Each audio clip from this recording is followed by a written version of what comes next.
Sa mga nagdaang taon, madalas nating marinig na ang Estados Unidos ang pinakamalakas na bansa sa mundo pagdating sa ekonomiya at impluwensya. Sila ang may hawak sa dolyar na ginagamit ng maraming bansa sa kalakalan. Sila rin ang madalas maglagay ng sanctions sa mga bansang hindi nila gusto. Pero ngayong buwan, may nangyari na hindi inaasahan ng marami. Ang bansang ito na matagal na kinikilalang makapangyarihan ay biglang napilitang lumapit sa dalawang bansang tinuri nilang kalaban. Ito ay ang China at Venezuela. At hindi ito maliit na usapan dahil nakaasa dito ang paggalaw ng ekonomiya ng Amerika. Pero paano nga ba umabot sa punto na ang Estados Unidos ay napilitang humingi ng tulong sa dalawang bansang ilang taon nilang hinigpitan at kinontra? Pero bago po ang lahat, baka pwedeng pa like ang video na ito. Dahil napakalaking bagay na ito sa aming content creators. Maraming salamat po. Unahin natin ang nangyari sa Venezuela. Ilang taon nang may alita ng Estados Unidos at ang pamahalaan ni Nicolas Maduro. Tinanggal ng Amerika ang tiwala nila kay Maduro at kumampi sila sa kalaban nitong si Juan Guaido. Maraming ari-arian ng Venezuela ang pinahinto nila. Maraming kumpanya ang hindi na pwedeng bumili o magbenta ng langis sa kanila. Ang plano ng Amerika ay pabagsakin ang pamahalaan ng Venezuela para mabago ang direksyon ng bansa. Pero hindi nangyari ang inaasahan nila. Sa halip na tumigil ang ekonomiya ng Venezuela, natuto itong maghanap ng bagong paraan para makabenta ng langis. Nagpatuloy ang China sa pagbili at nagpatuloy din ang India. At ang pinakamahalagang bahagi ay hindi na sila gumamit ng dolyar sa ilang transaksyon. Gumamit sila ng yuan at pati ng crypto. Dahil dito, napatunayan ng Venezuela na may paraan para makapagbenta ng langis kahit hindi sila aprubahan ng Amerika. Habang gumagalaw ito, may isa pang malaking problema sa panig naman ng Estados Unidos. Oo, marami silang langis sa loob ng bansa.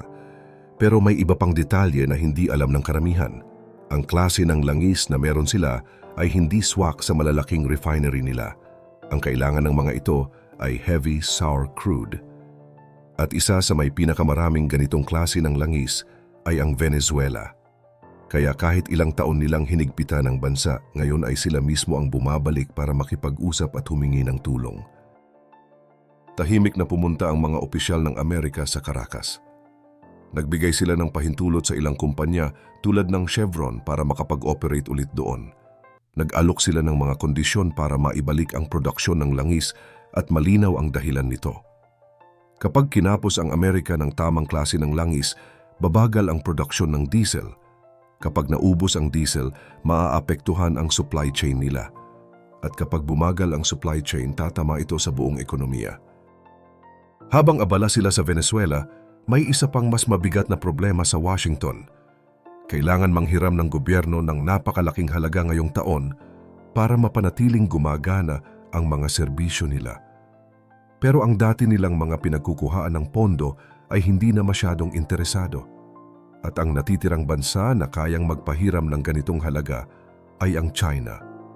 Ang parehong bansang madalas nilang tawaging kalaban sa politika at ekonomiya. Kaya ngayon, napipilitan silang makipag-usap sa China para makakuha ng kasunduan sa utang, kaya para bang nabaliktad ang sitwasyon. Ang bansang ginamit nila bilang halimbawa ng banta ay ngayon ang posibleng sagot sa problema nila. Habang sinusubukan ng mga opisyal ng Amerika na ayusin ang problema nila sa langis sa Venezuela, may isa pang mas mabigat na usapin na sabay na bumabagabag sa Washington. Ito ay ang problema sa pera. At dito pumapasok ang trabaho ng bagong Treasury Secretary na si Scott Bessent. Maraming tao ang iniisip na ang tungkulin ng opisina niya ay pamahalaan ang ekonomiya. Pero sa totoong buhay, ang pinakaimportanteng ginagawa ng posisyong ito ay maghanap ng bibili ng utang ng gobyerno.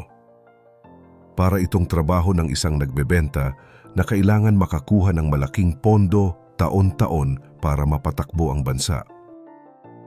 Kung kulang ang nakokolektang buwis ay kailangan nilang punan ang malaking kakulangan.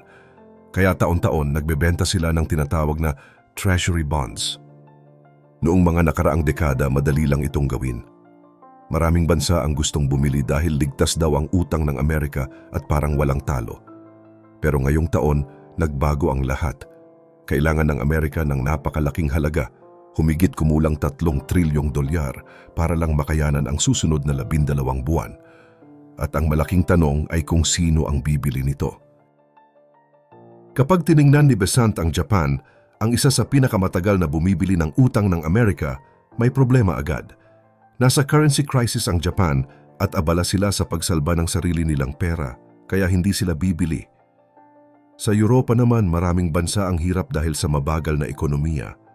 Bawat isa ay may sariling problema na mas inuuna nila kaysa bumili ng utang ng ibang bansa. Kapag tiningnan naman ang mga bangko sa loob ng Amerika ay halos puno na ang hawak nilang bonds at marami pa sa mga iyon ang may lugi. Sa puntong ito, may isang natitirang bansa lang na may sapat na pera para tumulong. At ito ay ang China.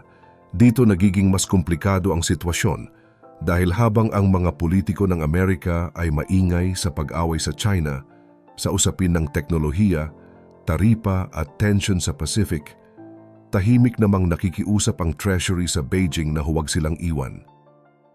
Kailangan nilang kumbinsihin ang China na patuloy silang bumili ng US bonds at huwag nilang ibenta ang hawak na nilang bilyong dolyar na utang ng Amerika. Kung magpasya ang China na ihinto ang pagbili o biglang ilabas sa merkado ang hawak nilang bonds, maaring magkaroon ng malaking gulo sa loob ng Amerika. Tataas ng sobra ang interest rates. Babalik sa napakataas na antas ang mortgage rates kaya maraming pamilya ang hindi makakabayad ng bahay. Babagsak ang stock market dahil hindi na makakakuha ng murang kapital ang mga kumpanya at maraming sektor ang maaapektuhan. Alam ni Besant ang panganib nito. Bilang dating hedge fund manager, naiintindihan niya ang kahalagahan ng leverage. Alam niya ang hindi pwedeng makipag-away sa bansang pinagkakautangan mo. Kaya kahit may matitigas na salita sila sa harap ng media, sa likod naman ng mga saradong pinto, ay sila mismo ang nagpapakita ng paghingi ng tulong. Kapag pinagdugtong natin ang nangyayari sa China at Venezuela, mas lumilinaw ang kabuuang sitwasyon. Sa loob ng 50 taon, umasa ang kapangyarihan ng Amerika sa dalawang mahalagang sandigan. Una, ang paggamit ng dolyar bilang pangunahing bayad sa langis. Pangalawa, ang pagtitiwala ng mga bansa sa treasury bonds bilang pinakaligtas na paraan para ilagay ang kanilang pera. Pero ngayon, ang parehong sandigan na ito ay hindi na kasing tibay tulad ng dati at pareho silang nasa peligro. Sa ngayon, mas ramdam na ng maraming bansa na hindi na tulad ng dati ang tiwala sa dolyar. Noon sinasabi ng Amerika na ligtas at patas ang paggamit ng kanilang pera. Pero nang i-freeze nila ang pera ng Russia noong 2022, nagbago na ang tingin ng maraming bansa. Para bang sinabi nila sa buong mundo na ang dolyar ay hindi lang simpleng paraan ng bayaran, kundi isa ring kontrol na pwedeng gamitin laban sa kahit sinong bansa kapag may hindi sila nagustuhan. At dahil doon, unti-unting nawawala ang kumpiyansa ng marami. Habang abala ang Amerika sa pag-ayos ng sarili nilang krisis, ang mga BRICS na bansa naman ay gumagawa na ng bagong paraan ng kalakalan. Marami na ang nagbabayaran ng direkta gamit ang pera ng isa't isa. Halimbawa, nagbebenta ang Brazil ng pagkain sa China gamit ang yuan. Bumibili ang India ng langis mula sa Russia gamit ang rupees. Gumagalaw na ang mga kalakalan nang hindi dadaan sa sistema ng US dollar. Hindi nila sinisira ang dolyar sapagkat ang ginagawa lang nila ay paghahanda para may alternatibo kapag tuluyan ng humina ang dating sistema. Ngayon, napipilitan ang Amerika na tanggapin ang mga kasunduan na dati ay hindi nila kailanman gagawin. Kailangan na nilang tiisin ang pamahalaan ni Maduro at kailangan nilang makipag-ayos sa mas malakas na China. Hindi dahil nagbago sila, kundi dahil kulang na ang pera nila para tumanggi. Sa ganitong sitwasyon, siguradong gagawa ang Amerika ng paraan para hindi sila magmukhang talo. Tatawagin nilang humanitarian move ang bagong deal sa Venezuela.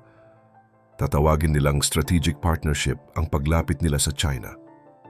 Pero kung susuriin mo ang nangyayari, malinaw na wala na sila sa posisyon na magdikta ng kondisyon. Malapit nang harapin ng Amerika ang mabigat na tanong. Papayag ba silang malugi at hindi mabayaran ang kanilang utang? O gagawa sila ng mas madaling paraan para sa kanila pero mas masakit para sa mga tao ang pag-imprenta ng mas maraming pera? Sa kasaysayan, mas pinipili ng gobyerno ang pag-imprenta ng pera dahil mas mabagal ang epekto nito at mas madaling pagtakpan. Pero dahil dito, tataas ang presyo ng pagkain, kuryente at iba pang bilihin. Hindi pa naman nagwawakas ang mundo, pero malinaw na nagbabago na ang galaw ng ekonomiya. Mas lumalakas ngayon ang mga bansang may totoong yaman tulad ng pagkain, langis at iba pang likas na resources. Hindi na puro pera at utang ang basehan ng lakas. At ang mga nakikita nating bagong kasunduan ay tanda na natatapos na ang dating sistema at may panibagong panahon na dumarating. Sa ganitong pagbabago, sa tingin mo handa ba ang mga tao, lalo na tayong ordinaryong mamamayan, sa magiging epekto nito sa presyo ng bilihin at pang-araw-araw na buhay? Ibahagi mo naman ang opinyon mo sa ibaba at huwag kalimutang mag-like at subscribe para sa mas marami pang updates gaya nito.